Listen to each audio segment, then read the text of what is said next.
Morning everybody, and welcome to Strategy Café. This is your festive edition, our attempt at giving you a shot of Christmas leadership. So today is a little bit different. We are not interviewing anyone external. We decided what we would do is give you insights from the Alembic team, and as you'll have seen from the advertising for all of this, what we decided to do is give you a top 12 leadership tips from our experience for this year. So hope you enjoy it. Let's introduce everybody from the team. David, you're here. Say hi. Hi everybody. My name's David. I'm dual role head of marketing stroke strategy facilitator at Alembic. Rosanna. Hi, I'm Rosanna. I'm a strategy facilitator. I think we were going to say what our favourite thing about Christmas is, and mine is definitely pigs and blankets. David, we need to hear yours. Oh, it's got to be turkey. Turkey. Alice. Hi, I'm Alice. I'm a strategy facilitator, and my favourite thing about Christmas is being able to eat things for breakfast that you normally can't, like Yule log or chocolate or whatever you want. Oh, nice. Hello, I'm Ben. I am a recent psychology graduate and trainee strategy facilitator here at Alembic, and my favourite thing about Christmas is probably brandy. Matt, I know you're on, so do you want to introduce yourself? Yeah, hi, I'm Matt. I'm one of the strategy facilitators at Alembic, and my favourite thing about Christmas is getting it out of London. Okay, so my favourite thing about Christmas is Christmas Eve. I love it when everything has been sorted, done, and you can just sit down and the house is ready and there's nothing left to do. You've got about an hour or so left and it's just suddenly a bit peaceful. I like that bit. So there we go.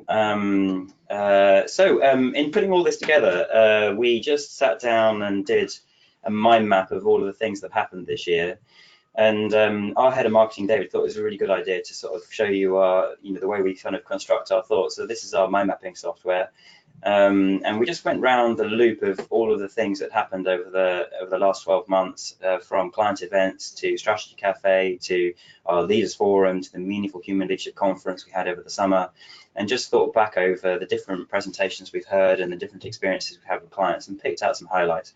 So these are our top 12. They might not be your top 12, so be really interested to hear your thoughts on all of these. You'll see on your control panel a little bit of the way down, there's a questions area. So feel free to throw in questions at any point. And as a festive edition, this is unusually informal. So we're quite happy to take all comments and questions, even if the questions are about Christmas favourite things and not about top leadership tips. So fire them in and we'll do our best to pick them up and answer them as we go. What we've done for today is give you the top 12. So we're going to get going in just a second.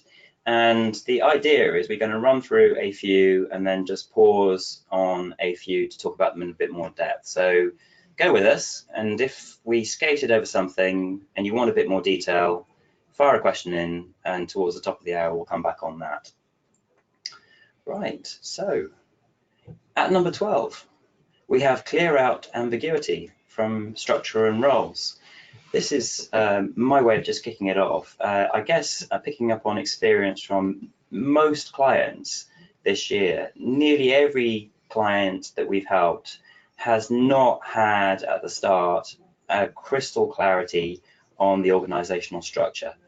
And although that's not the be all and end all of delivering success in business, it's really important because without that clarity around what's the plan, what's the future, what's our vision, what is everybody's role, what am I here to do, what are you here to do, then people get confused. And as soon as it's confusion, people tread on each other's toes, they wonder about who's responsible, and you miss out on the accountability because it's lost. There should only be one accountability. So tip number 12 on the way down the countdown is clear out any ambiguity, and you will find a massive reduction in stress and arguments as a consequence of getting that right. In number 11, we have listen first before speaking.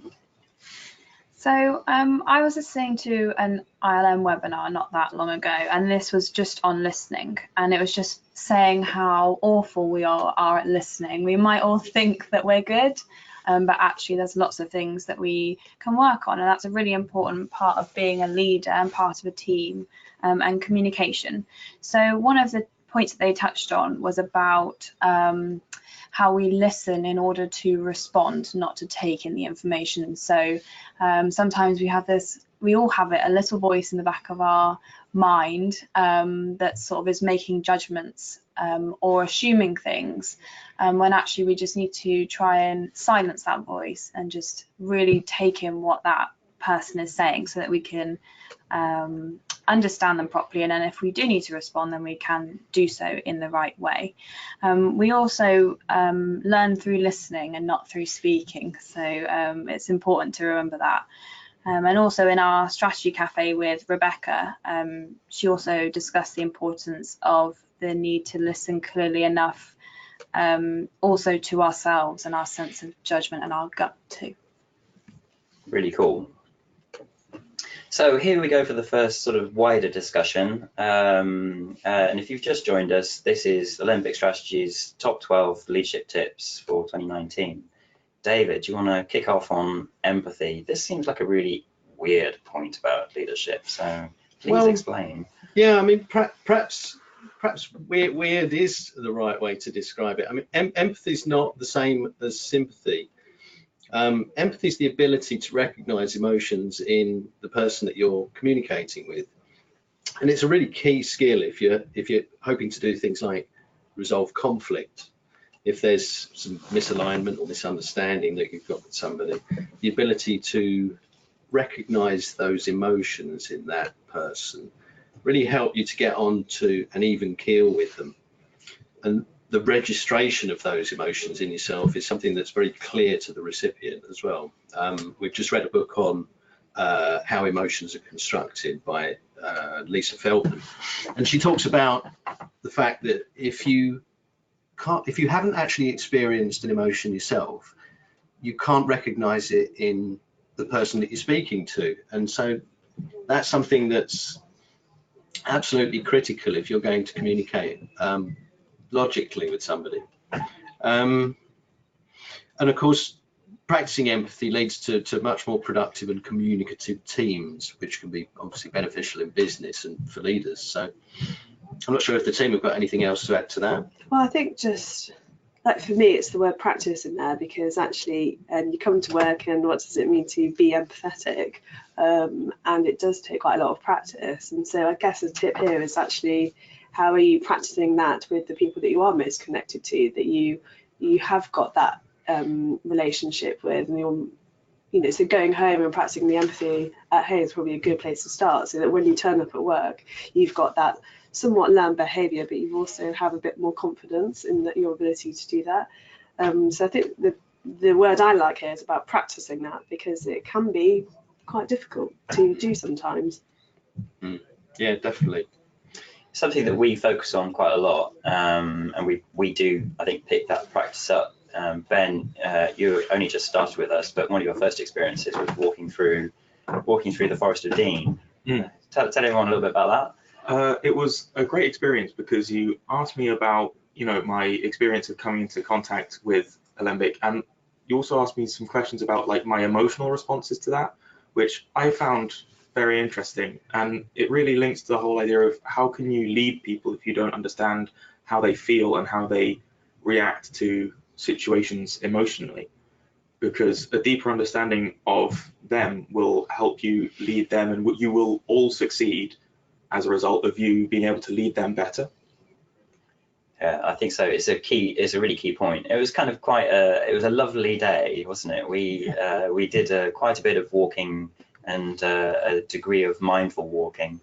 The funniest bit was just before yours, where I led us down the wrong pathway, but we were doing walking and sensing, and I think, Rosanna, that caused you to experience hot feet and a really cold rest. Yeah, by bringing the focus to how cold I actually was, I think, and also missing the turning in the process.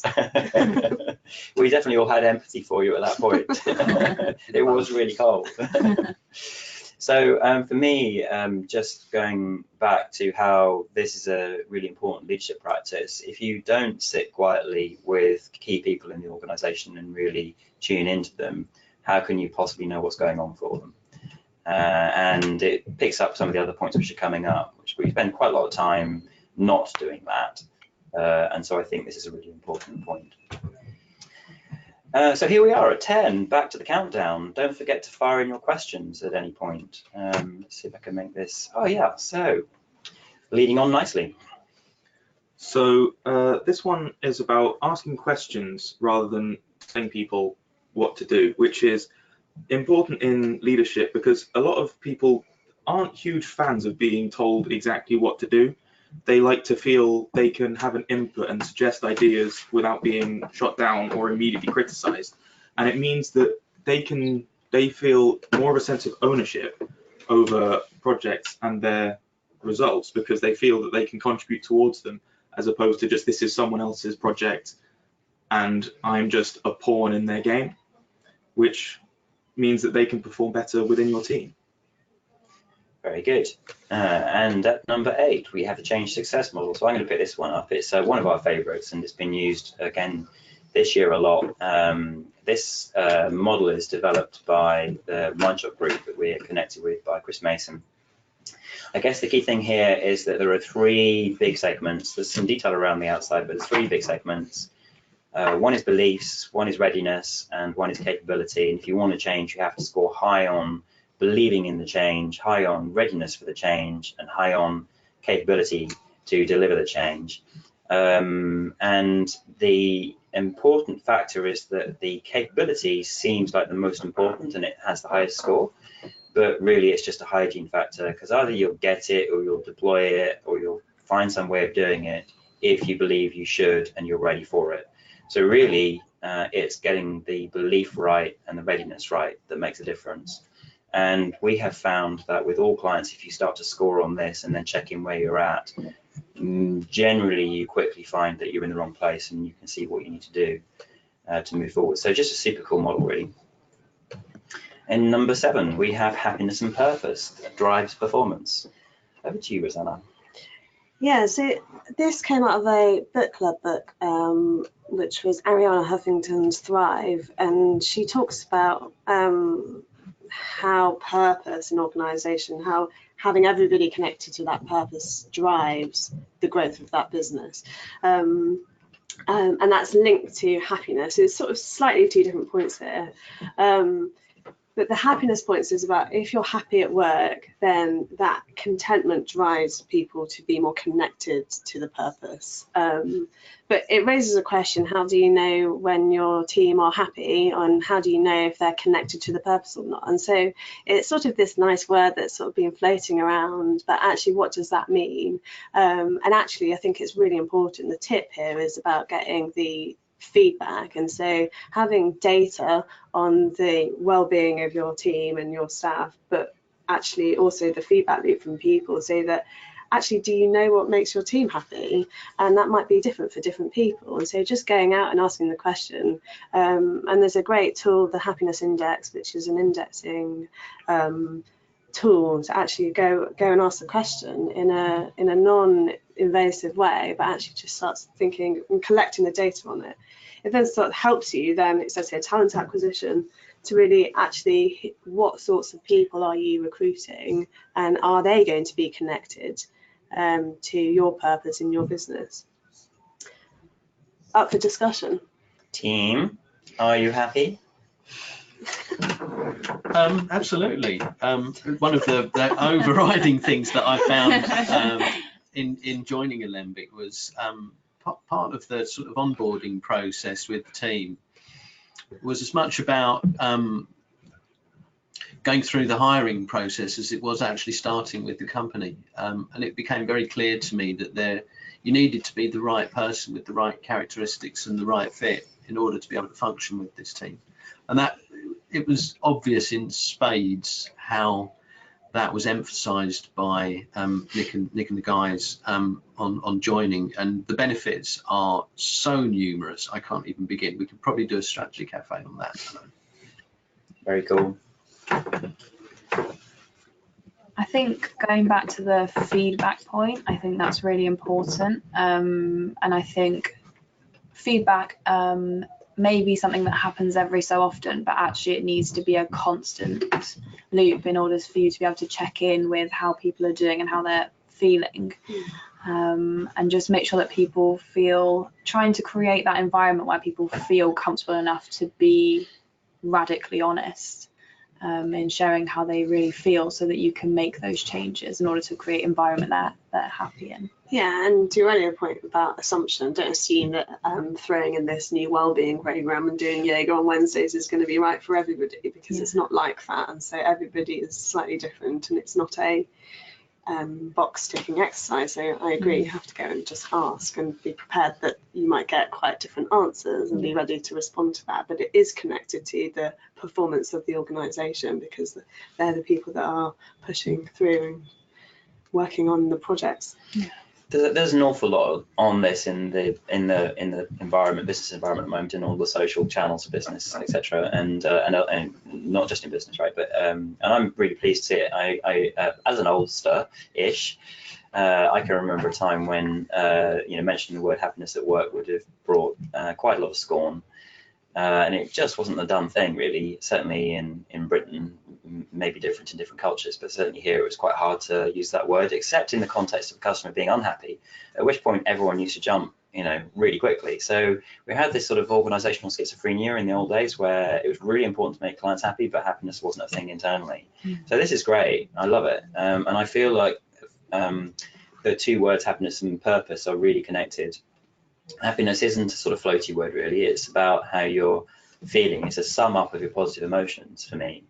And purpose is about a sense of meaning. So if I am connected to what I'm doing and I feel it's meaningful, I feel it's the real me, then that helps me with my sense of happiness. So purpose and happiness, I think, are connected. Do you guys get that?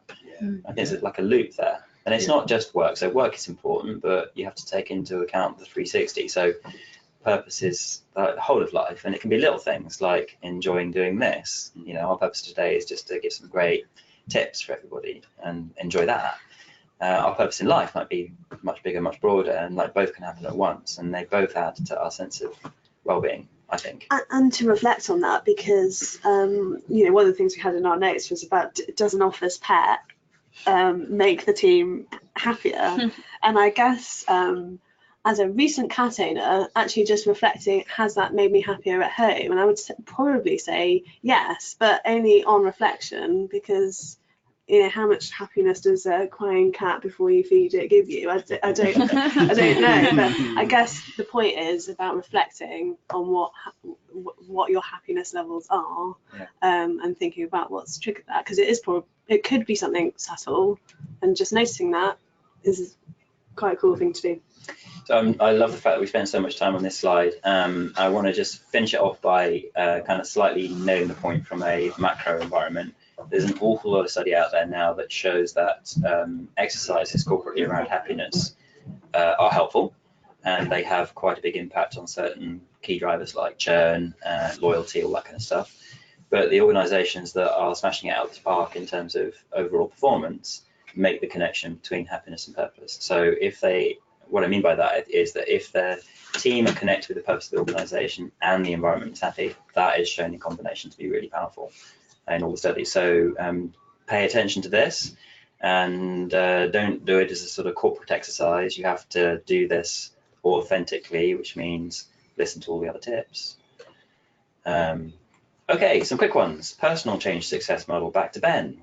So this is a lot like the change success model that you talked about earlier, but it's adapted. So it's more about the individual than on an organizational level. So there's it's down from 10 to 9 subcategories, and the percentages for the readiness, capability, and belief sections are also slightly different. But it's more to do with your own individual change, and it worked for Chris Mason, the guy from Mindshop who developed it.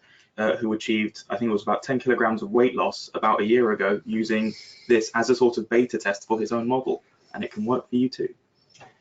We love this. Lots of clients have been picking up on this, and the slight differences that Ben talks about are really powerful. Thank you, Ben. At number 5, We have learning to change yourself. Oh, I think this is me. So this beautiful pyramid came from Dr. Hilary Lindsay, who was president of the Institute of Chartered Accountants and was on Strategy Café. You can listen to her. Came to our leader forum. Aren't we privileged? I feel quite cool about all of that. And really love her pyramid of learning. So she started off this looking at CPD, which is technical learning, and rapidly realized that the knowledge and skills pointy bit at the top of the pyramid was only one corner, and you needed to get both the behavior right and the attitude right. So briefly going to focus on that.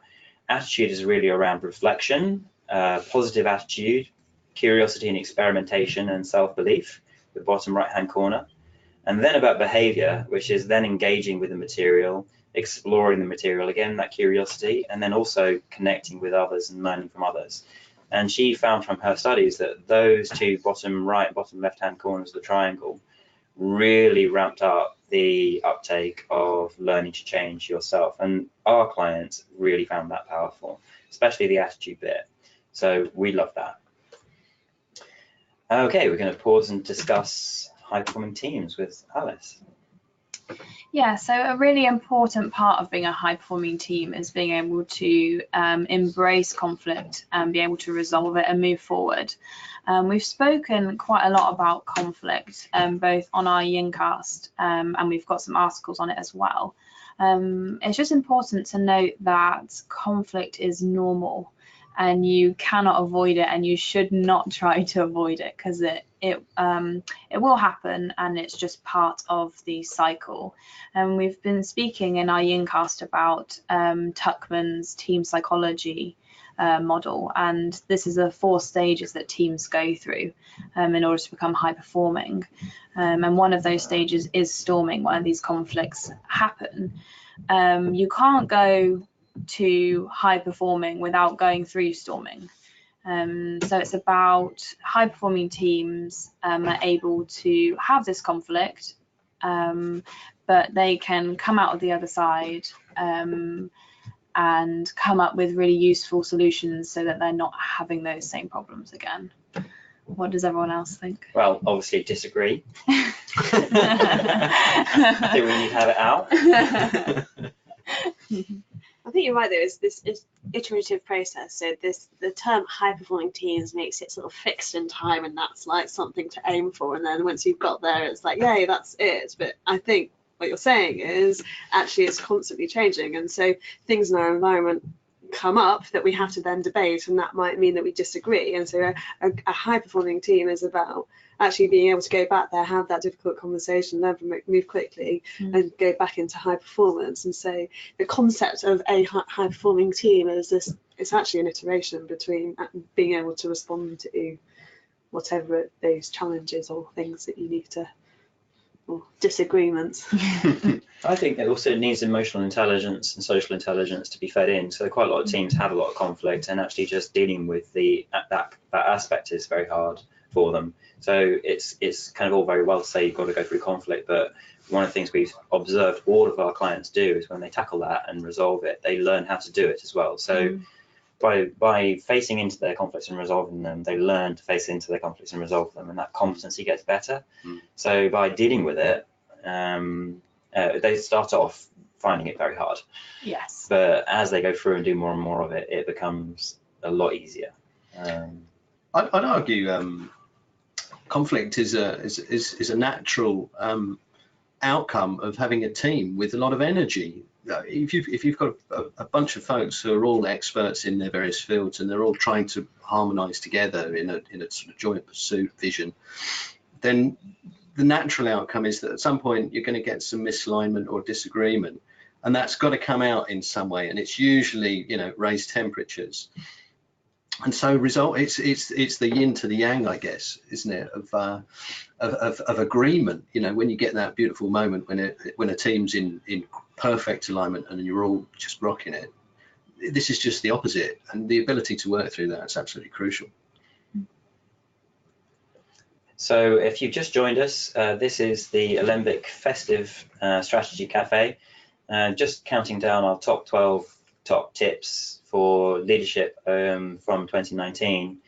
If you have just joined in, you'll be able to catch up with a recording of this on our social channels later. It will be on our podcast channel on SoundCloud and on Apple, and it'll be on YouTube as well. And we'll send around a link for all of that a little bit later, so you can pick up on any ones that you haven't heard so far. But thank you. So a couple of quick ones. So number 3, being consistent and clear. Look at consistency first. This isn't just about sticking to the plan. It's not about just executing strategy and tactics. This is about consistency in terms of behavior and messaging. There's an element of trust and loyalty that can come out of being consistency in both of those aspects, and that's something that teams are going to look to if they're going to perform well. So it's a really small thing, but actually it can be easily be overlooked. And clarity is something that comes across through in articulation, verbal articulation particularly. Continuity of style, therefore, is something that the team is going to look towards if they want to be,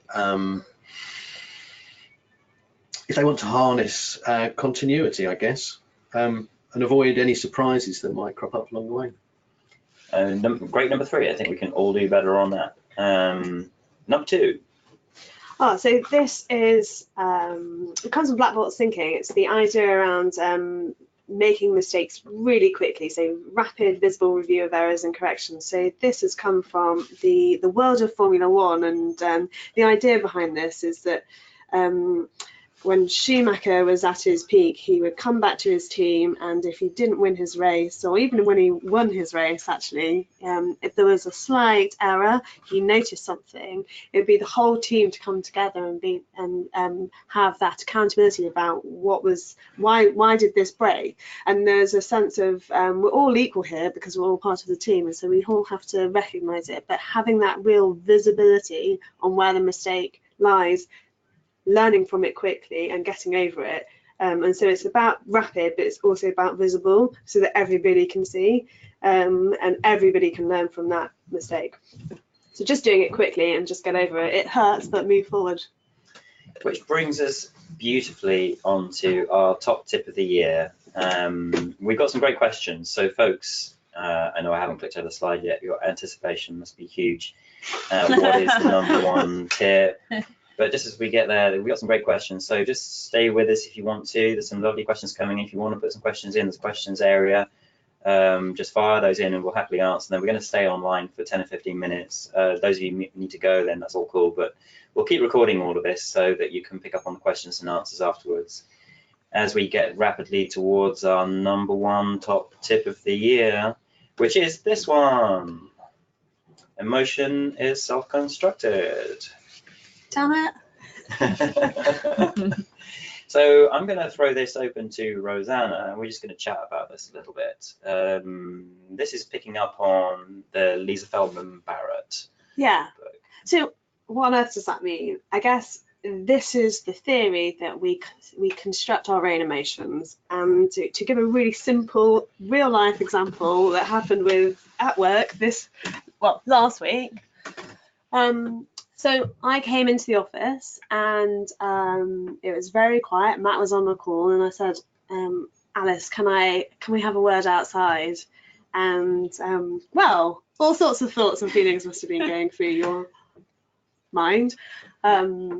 So we went outside in to grab a cup of tea, and I told her that I'm recently engaged. Yay. And Wow. so the point, so very happy, but the point here is that we've constructed an environment, and Alice has constructed an emotion about coming outside with me. And well, what were your emotions when I asked you to come outside?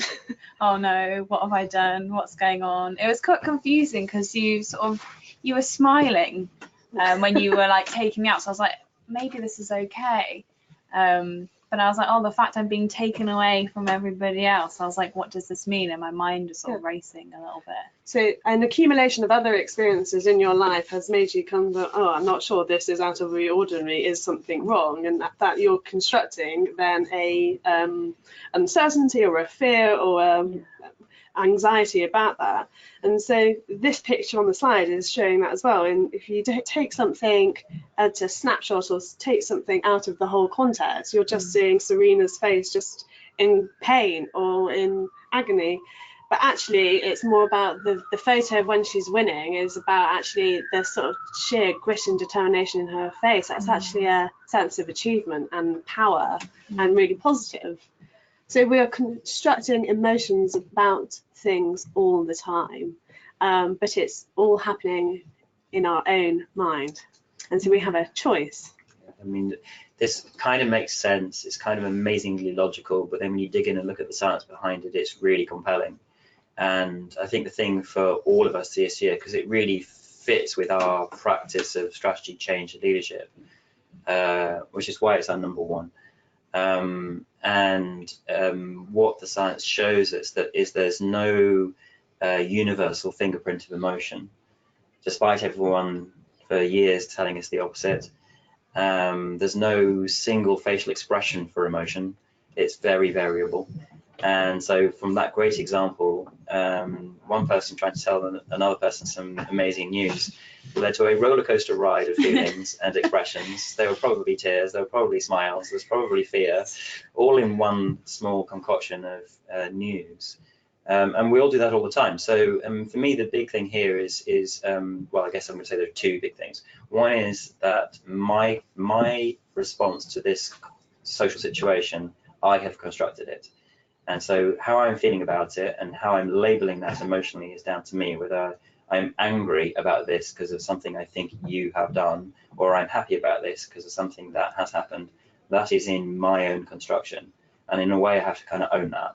It's not what you've done, it's not about this, it's how I've constructed it, and it might not be what is going on at all. The other point from that is if that's what's going on for me, that's what's going on for everybody else, and as a leader you need to know that and need to unpick it a little bit. So it comes back to one of the points you made on social media about this, which is, have you ever had a team member in the wrong place emotionally and found it difficult to cut through? Which I think fits back to a lot of the other points about communications. Strong emotions can be a really powerful lens that prevent people from getting to the underlying issue. And understanding that those strong emotions can then be, those strong feelings can then be constructed into a concept, and you have to deal with that emotional concept first. And maybe one of the things you go back up the tips to empathy, that perhaps, or clear and consistent talk, perhaps, or you know, the rapid correction of errors, perhaps, some of those earlier tips. But you have to stay with that person and understand the construct, and then as a leader help them reconstruct it to break that paradigm so that you can get to the issue. I think that's the key point here.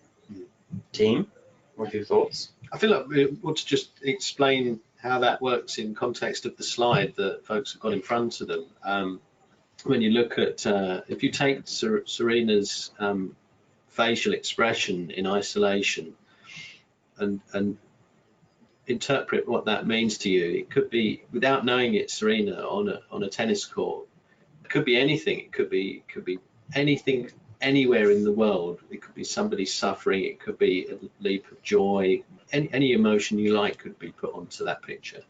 And then when you see it in the right context, you get the fuller picture and the detail around it, and you're able to frame it in a completely different way. And that's applicable in so many different scenarios. It's exactly that concept that Nick's just been talking about. Anyone else? I would just say that I feel like I have an example of this from somewhere I worked previously. So regarding like not really understanding where someone is emotionally, because one place I worked, there was a guy there who his performance had been, you know, not that great recently. He was in a bit of a slump, and he didn't seem that fussed about it. And the leadership was all like, well, why is this happening? Why is his performance dipped?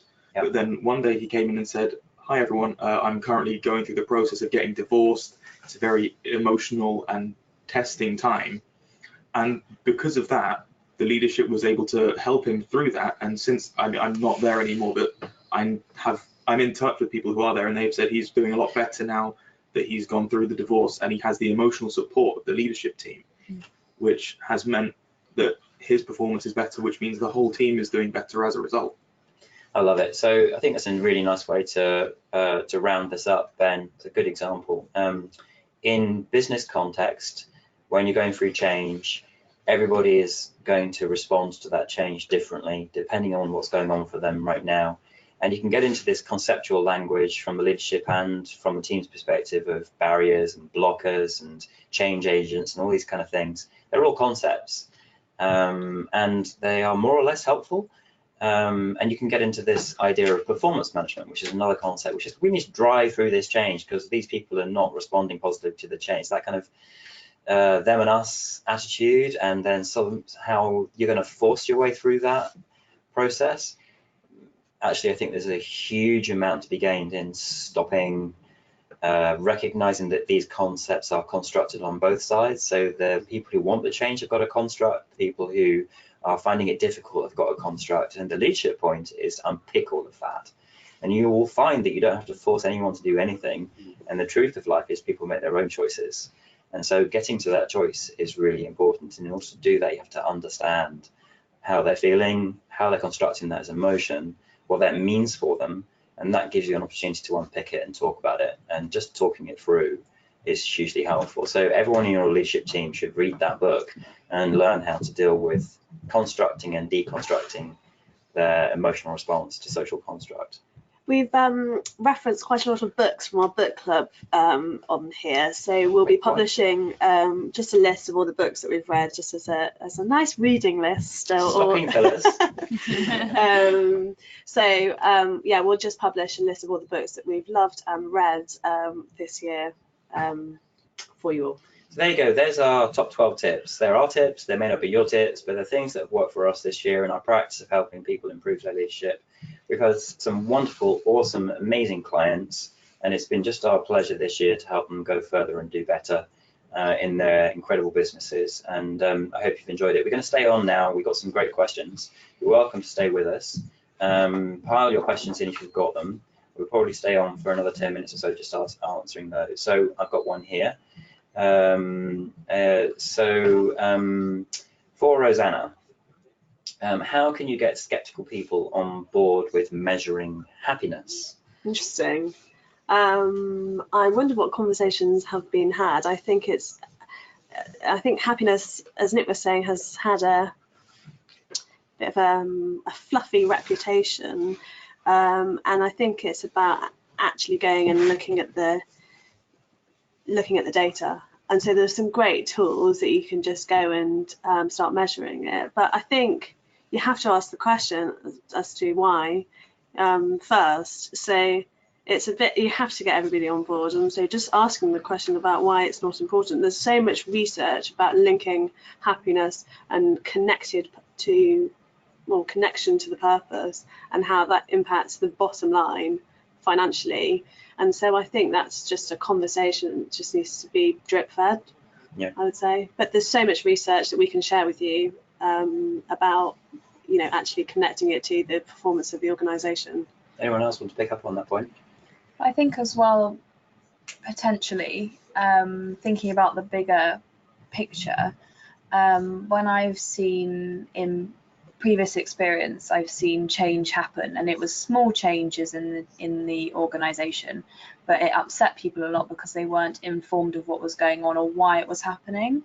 So I think it's also important, maybe for these people that aren't sure why this is happening, maybe there needs to be a conversation around why this is important for the wider organisation, and that may help them get on board with it if they can see the benefit of that to them. Yeah. It goes back to consistency and clarity, doesn't it? Even in what's perceived as turmoil, perhaps if it's wide-scale transformational change, to have consistency and clarity of the leadership voice, of leadership team, is something for people to it's about belief. So in the change success model, we talk actually first about belief. So you have to believe in it, And so I would go to the change success model and go there first and see where the gaps are, and then just ask questions around that. So what is it that specifically that they are skeptical about, and just seek to understand first where they're coming from.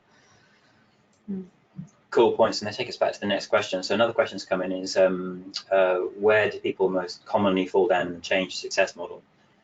So I'm going to kick off on that one. So my first response is that not enough people know about the change success model. It's really thoroughly researched. It's based on thousands of case studies. It's based on exceptional performance. It's really, really good. If you haven't seen it before, then just start using it and benchmarking all your projects and your change program against it, and you'll find where you fall down. People fall down pretty much on everything. And so I guess the function of the model is to pinpoint where that is. And so it makes your action to get the project moving more granular, and it stops you from over emphasizing something which is fine, actually. So it's just very good at highlighting the weaknesses. I'm going to say that the most important areas are around beliefs and readiness. Understanding whether you have or you haven't got the capability is obviously really important, but you won't engage with learning how to do something if you haven't got the capability. You won't engage with learning how, or hiring people, or doing the M&A work to get the business combination there until you've got the beliefs and readiness right. So you've got to go to those routes. And people often fall down on change process and leadership support on the readiness cycle. So not everyone being behind it through the hard times, which is leader support. And how should we do this? Not enough attention on the how. So it's really important to dig in that and get everyone brought into the how, because that causes lots of tension. And then on the belief side, I'm going to say not enough attention to the personal attitude. So all the key people involved need to believe in it, need to see themselves as wanting to do it. We have to talk that out. If you're not really seeing yourself as part of this project, you'll only give it half effort, and half effort is not enough. So those would be my tips. And also, you often find on the belief side that there's often quite some differences in the beliefs around it in the first place, and so you have to be doing this with a group of people. So to do it with a few people, you have to do it with everybody that's involved in that change process or whatever it is that you want to work on, because actually going to those people and go, well, why don't you feel good about this? What's your attitude, and why is that negative? And so often we see that it's actually quite differing attitudes in the first place, and just that's quite a good starting point. It's a great tool, and it takes us into the next question, which is about what steps can you take. I feel like this is a very good festive question. What steps can you take, given that Christmas is coming up and we're all super stressed, very tired, crawling on our fingernails towards the break, lots of parties, very late nights, and then just a break. And then, of course, everyone arrives and there's a lot of tension around the day. So what steps can you take in the run-up towards your Christmas period to make sure conflict remains productive in the family as well as the work team? This goes to empathy, doesn't it? I think this is if you can approach Christmas lunch with an empathetic mindset, you stand a much better chance of recognizing emotion and feelings in people before those tensions run high. It's such a fascinating time of year because it's so steeped in tradition, and it's like, this is the way that we always do it. And so actually, I wonder how much of just having a routine and this is what we do on Christmas Day sets the sort of frame of mind. But I'm just on a point, just if you're anticipating that, just create some space where you're on your own, and that's okay. I think there's a lot of pressure to see family and be constantly doing stuff, and actually just sort of, if you're anticipating the need for some space, just sort of try and work that in. I'm going to reference the body and come back to a sort of root practice of Alembic on this question, which is to say that all of this feeling, this stress, is represented inside your body. It's in your physical self. And so whether it's over the Christmas period or whether it's in teams where there's conflict, managing it, a great tip is to bring people together, but before you start addressing the conflict, do some work with everyone to relax. physical relaxation, whatever works. It could be a walk, it could be an environmental thing, it could be some yoga, some meditation, it could be some breathing, it could be something else, but whatever works to help everyone physically relax will take all of the anticipation of the coming discussion down 2 or 3 notches, which normally means that even though the feelings might run high, they'll run a little bit lower than usual, and they'll probably be tolerable. And then if it's too much, on Christmas Day or in the conflict discussion at work, take a break. Don't stress over it. Just come back when you're feeling a little bit more. Yeah, and manage your feelings. I guess the question is, can it wait till January? Sort of just if knowing that it is that time of year, is that something that can wait till January? When there's you psychologically see things in a new way. I hope you have all enjoyed and found value in our discussion. Thank you everybody for staying on board past the hour to listen to our Q&A. And we look forward to talking to you in the new year. If you're still on and you want to hear a little bit more, don't forget to sign up to the wonderful Yin and Tonic, which is kind of a mishmash of relaxation, news, leadership articles, and other general stuff from Alembic, and always a fun read. Sign up and that'll just drop neatly into your inbox on a fairly regular basis with insights from us and our team. And Yincast, the team have been doing Yincasts all year this year. I'm super proud of it and stoked that they're all doing it. This is just our podcast. It's from the Alembic team.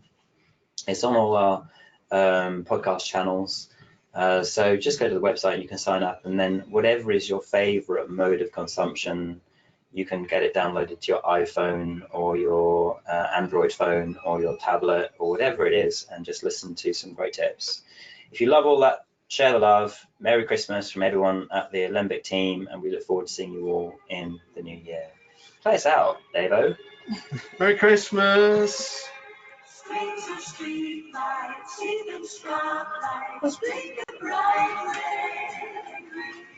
As the shoppers rush home with their treasure.